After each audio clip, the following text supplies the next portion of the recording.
En esta presentación se analizará cómo el tensor material de la deformación, o también denominado el tensor de Green-Lagrange, logra determinar los estiramientos y los alargamientos unitarios. Primero, ¿qué es un estiramiento? Para poder entender el concepto de estiramiento, nos fijamos en la figura 2-4, en donde se considera una partícula P en la configuración de referencia inicial y otra partícula Q que está en el entorno diferencial de P, que recordemos es una distancia infinitesimalmente pequeña alrededor de, en este caso, P. Ahora también nos fijamos que hay unas partículas P' y Q'. Estas dos partículas representan a la posición de P y Q, pero en la configuración de referencia actual. Ahora, notemos que hay una distancia entre P y Q que se denomina como ds mayúscula y que esta distancia se transforma a ds minúscula en la configuración de referencia actual. También otra cosa a resaltar es que estas distancias tienen una dirección que es determinada por los vectores, en este caso vectores unitarios, T mayúscula en la configuración de referencia inicial y T minúscula en la configuración de referencia actual.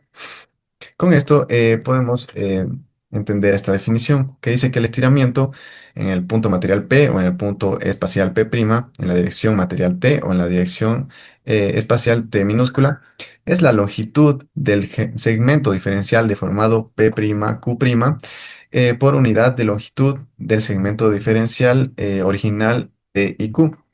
¿Ya?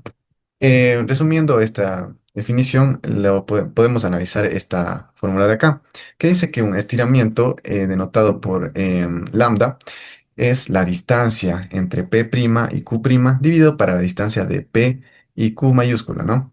Y como ya observamos acá, estas distancias se denotan con ds minúscula y ds mayúscula, ¿ya? Ahora, vamos a ver qué es un alargamiento unitario.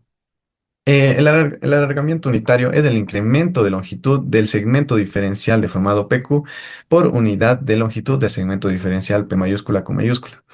Es decir, podemos diferenciarlo del estiramiento porque denota un incremento, como su definición lo dice. Vamos a la fórmula. Este alargamiento unitario se denota con la letra epsilon, ¿ya? Entonces, epsilon es igual a la resta, a la diferencia entre ds minúscula menos ds mayúscula, que es decir, a la distancia en la configuración de referencia actual menos la distancia en la configuración de referencia inicial, dividida para la distancia en la configuración de referencia inicial. Em, Ahora podemos ver que con esto epsilon nos puede quedar de la siguiente forma, ya que podemos ver que ds dividido para ds mayúscula lo podemos dejar así, mientras que le podemos restar a la división de ds mayúscula para ds mayúscula, que a la final esto quedará 1. Y podemos denotar a lambda como la división entre ds minúscula y ds mayúscula, y nos queda que epsilon finalmente es igual a lambda menos 1. Ahora, vemos este intervalo de acá, porque como límite inferior tenemos a menos 1. Esto se puede explicar debido a que si el límite llega a, ¿qué digo? Si el valor de epsilon llega a menos 1, significaría que este ds de acá sería igual a 0. Y eso es físicamente imposible, ya que, por ejemplo, si presionamos un elemento, este elemento puede decrecer, pero nunca puede desaparecer. Bueno, ahora, casos que se presentan, ¿no? Según el valor de lambda. Podemos ver primero el primer caso que dice que si lambda es igual a 1, significaría que epsilon, que es el alargamiento unitario, es igual a 0. Y esto quiere decir que la distancia entre las partículas PQ y P'Q' son iguales. ¿Esto qué significa? Que un elemento puede cambiar de ubicación, o sea, puede moverse pero sin que las partículas que forman el elemento eh, cambien la distancia entre sí. Por ejemplo, tenemos acá un elemento que se está deslizando, ¿no? Digamos que el elemento se desliza hasta el final de la línea inclinada, del plano inclinado. Acá el elemento se habrá movido, pero las partículas que forman, en este caso este rectángulo de acá, no cambian la distancia entre sí, ¿no? Vamos con el segundo caso, que dice que si lambda es mayor a 1, entonces epsilon va a ser mayor a 0, y por lo cual la distancia entre las partículas que vimos al inicio en la configuración actual van a ser a las mayores a las de la configuración inicial. ¿Esto qué implica? Esto implica que va a haber un incremento entre las distancias que hay, la distancia que hay entre las partículas del elemento. Podemos ver, por ejemplo, en este caso, cuando estiramos una liga. Cuando estiramos una liga, estamos aumentando las distancias que hay entre las partículas que forman esa liga, ¿no? Vamos con el último caso. Este último caso dice que si lambda es menor a 1, entonces epsilon, que es, recordemos, es el alargamiento unitario, va a ser menor a 0. ¿Esto qué implica? Que la distancia entre las partículas en la configuración de referencia actual es menor a la distancia entre las partículas en la configuración de referencia inicial. Esto podemos verlo en, por ejemplo, cuando aplicamos una fuerza axial a un resorte, ¿no? Este resorte se va a comprimir, por lo cual la distancia entre las partículas que forman el resorte va a disminuir. Bueno, con todo lo que vimos, podemos proceder a ver la relación que existe entre los estiramientos, los alargamientos unitarios y los tensores de deformación. Bueno, pues primero tenemos acá lo que es el tensor de deformación de Green-Lagrange. ¿Ya?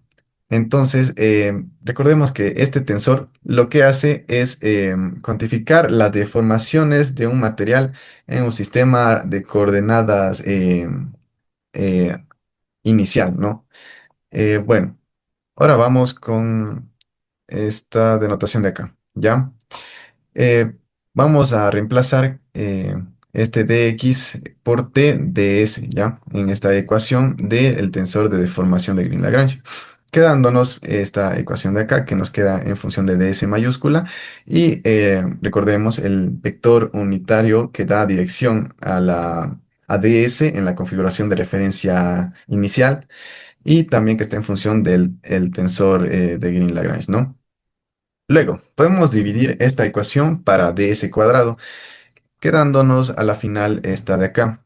Y haciendo unas operaciones más, podemos llegar finalmente a unas expresiones que permiten calcular directamente lo que es los estiramientos lambda y las deformaciones, los alargamientos unitarios epsilon.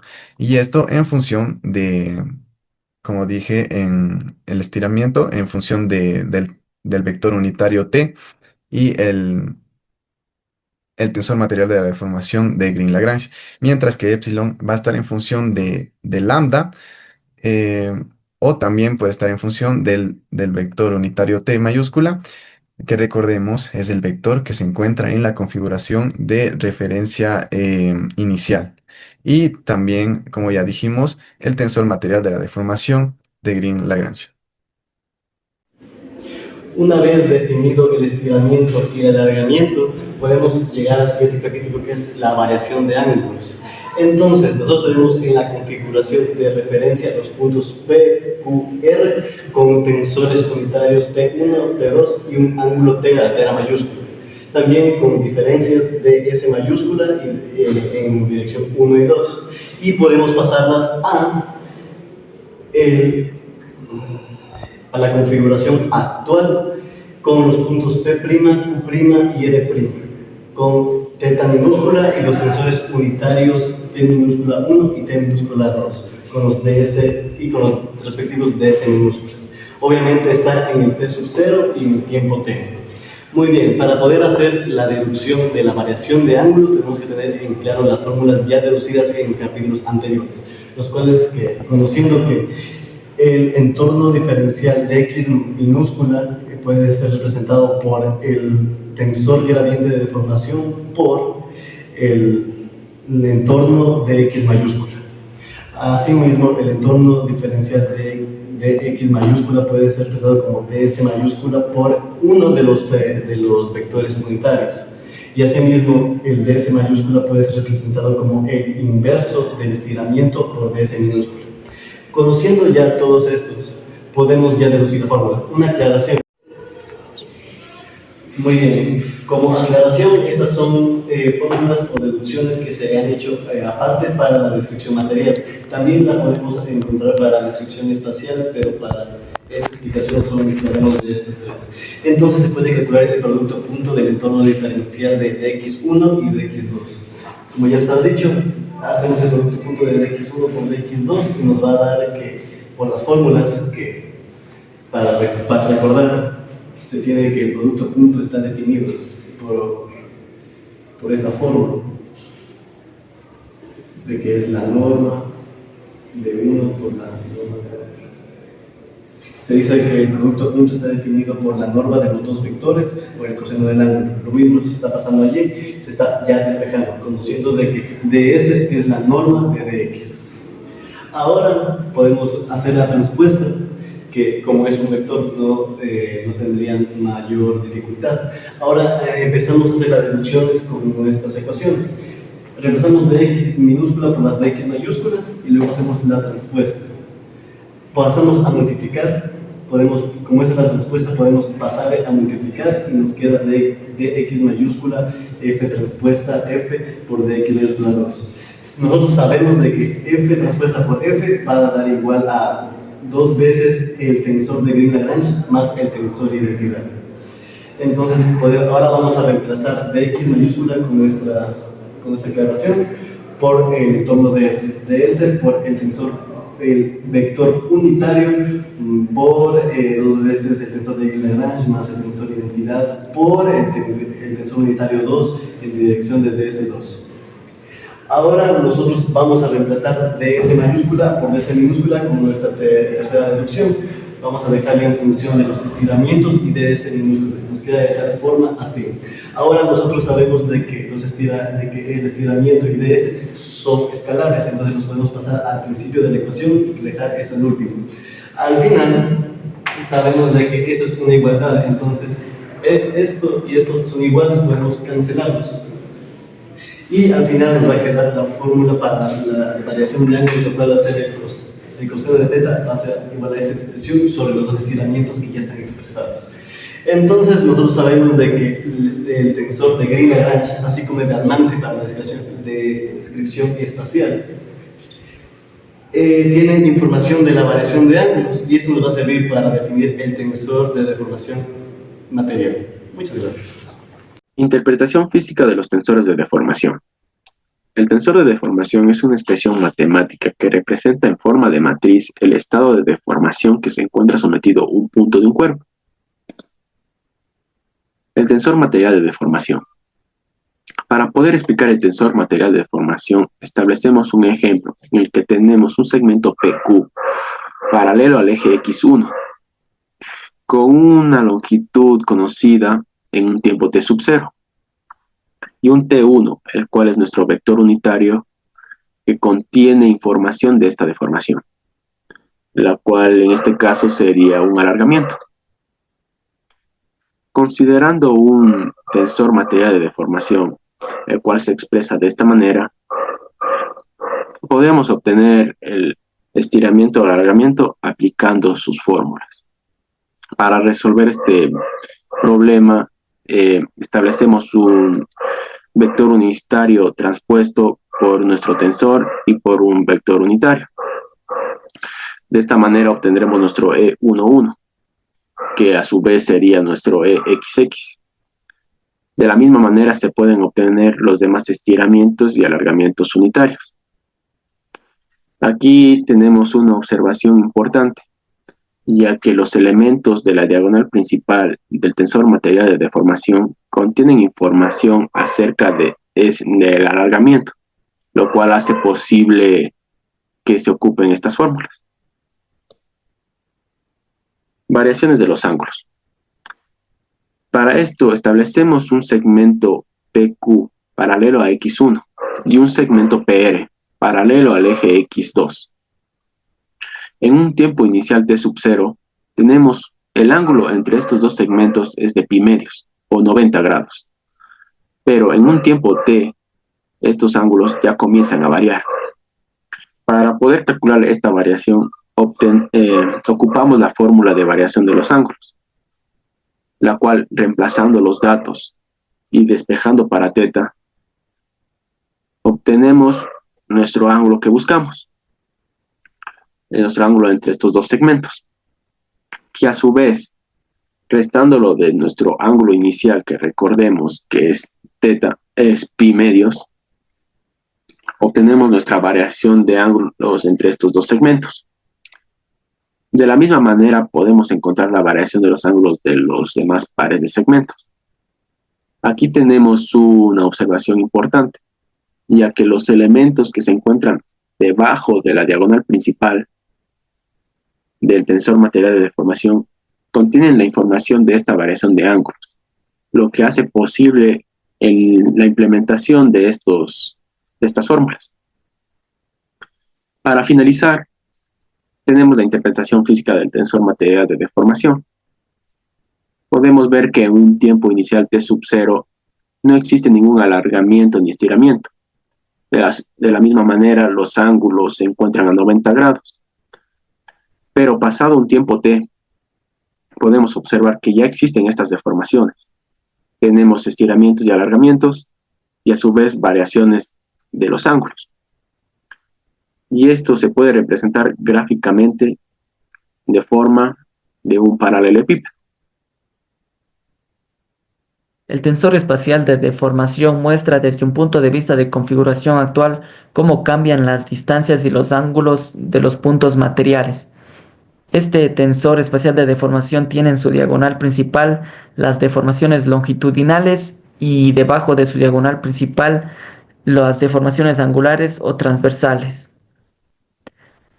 En esta imagen se puede ver que el paralelepípedo que se encuentra en el lado derecho ya está deformado, además de que el punto P' tiene en su contorno diferencial al punto Q, S y R', formando tres vectores unitarios que son paralelos a los ejes cartesianos. Estos vectores unitarios, que también son ortogonales entre sí, se los nombra con la letra T. La expresión que se encuentra en la parte superior ya fue mencionada en los temas anteriores que nos dieron a conocer acerca del estiramiento y del alargamiento. Ahora bien, cuando aplicamos el tensor espacial a un vector t, que en este caso al vector unitario 1, 0, 0, nos da el primer elemento de la diagonal principal del tensor. Y si seguimos aplicando a los demás vectores unitarios, nos dará E11, E22 y E23. Dado esto, se pueden obtener las siguientes fórmulas de alargamiento y de estiramiento, simplemente reemplazando los valores de t simplemente reemplazando los valores de la aplicación del tensor al vector t, como se mencionó aquí, y se obtienen las siguientes fórmulas de alargamiento y estiramiento. En cuanto a los elementos que se encuentran fuera de la diagonal, debajo de la diagonal principal, se puede mencionar que, dadas las siguientes expresiones, y que T1 por T2 es igual a 0 porque son ortogonales entre sí, y estas expresiones que ya se mostraron anteriormente. El coseno del ángulo material es igual a la expresión que se muestra, que también se explicó en temas anteriores.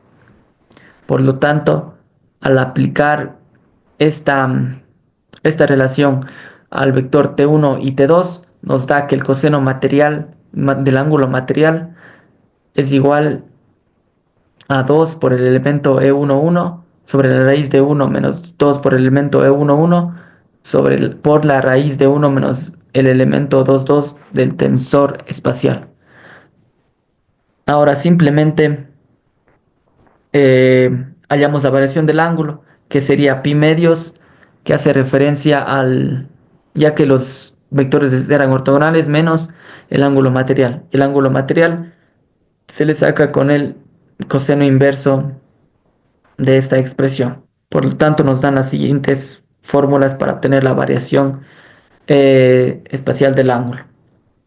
Dado esto, obtuvimos las fórmulas de estiramiento y alargamiento para, para puntos que se encuentren ortogonales, que sean ortogonales entre sí, y de igual manera para puntos que se encuentren ortogonales, puntos que sean ortogonales entre sí, se dan las siguientes fórmulas para la variación de ángulo.